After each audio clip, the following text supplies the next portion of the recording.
രാഷ്ട്രീയത്തിലെ ഏറ്റവും ശക്തനായ നേതാവെന്ന പദവി നിലനിർത്താൻ ബെഞ്ചമിൻ നെതന്യാഹു കാലങ്ങളായി ഉപയോഗിക്കുന്ന ഏറ്റവും വലിയ ആയുധമാണ് വാഷിംഗ്ടണുമായുള്ള അദ്ദേഹത്തിന്റെ വ്യക്തിപരമായ ബന്ധം, പ്രത്യേകിച്ച് അമേരിക്കൻ പ്രസിഡന്റ് ഡൊണാൾഡ് ട്രംപുമായുള്ള അദ്ദേഹത്തിന്റെ അടുത്ത സൗഹൃദം. എന്നാൽ ഇസ്രായേൽ രാഷ്ട്രീയത്തിൽ നെതന്യാഹുവിന്റെ ഈ ട്രംപ് കാർഡ് പഴയ പോലെ ഫലിക്കുന്നില്ലെന്നാണ് ഇപ്പോൾ പുറത്തുവരുന്ന റിപ്പോർട്ടുകൾ.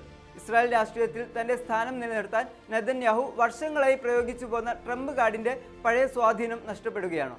വിശദമായി നോക്കാം. സ്വാഗതം ഇൻഡെപ്തിലേക്ക്.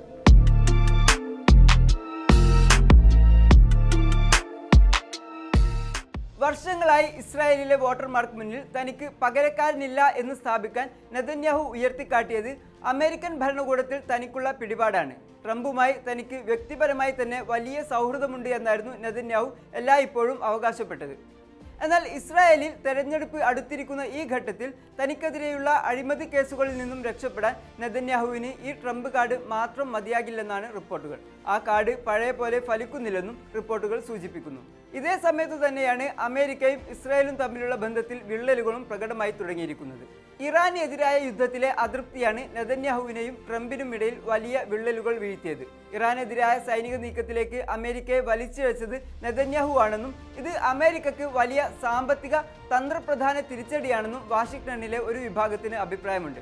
ഇതിനു പുറമെ തുർക്കിക്ക് F-35 യുദ്ധവിമാനങ്ങൾ വിൽക്കാനുള്ള അമേരിക്കൻ നീക്കത്തെ നെതന്യാഹു എതിർത്തപ്പോൾ ഞങ്ങൾ ആർക്ക് ആയുധം വിൽക്കണമെന്ന് തീരുമാനിക്കുന്നത് മറ്റാരുമല്ല എന്ന് ട്രംപ് പരസ്യമായി പ്രതികരിച്ചത് ഈ ഭിന്നത രൂക്ഷമാക്കി.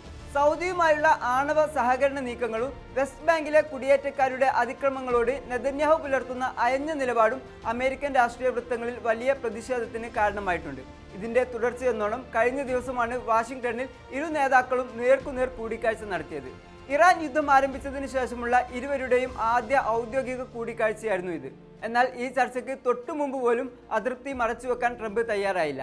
ഇറാന്റെ പിക്കാക്സൻ മൗണ്ടൻ ആണവ നിലയത്തെക്കുറിച്ചുള്ള രഹസ്യാന്വേഷണ വിവരങ്ങൾ നെതന്യാഹു പരസ്യപ്പെടുത്താൻ ശ്രമിക്കുന്നതിനെക്കുറിച്ച് മാധ്യമങ്ങളോട് സംസാരിക്കവേ തന്നെ ഈ യുദ്ധത്തിൽ തന്നെ നിലനിർത്താനാണ് നെതന്യാഹു ഇത് ചെയ്യുന്നതെന്നും ഇത്തരം കാര്യങ്ങൾ ലോകത്തോട് വിളിച്ചു പറയുന്നത് എന്തിനാണ് എന്നും ട്രംപ് ചോദിച്ചു. യുദ്ധം ശക്തമായി മുന്നോട്ട് കൊണ്ടുപോകാൻ നെതന്യാഹു ആഗ്രഹിക്കുമ്പോൾ നയതന്ത്രപരമായ ചർച്ചകളിലൂടെ യുദ്ധത്തിന് വിരാമമിടാനാണ് ട്രംപ് ഇപ്പോൾ ശ്രമിക്കുന്നത്.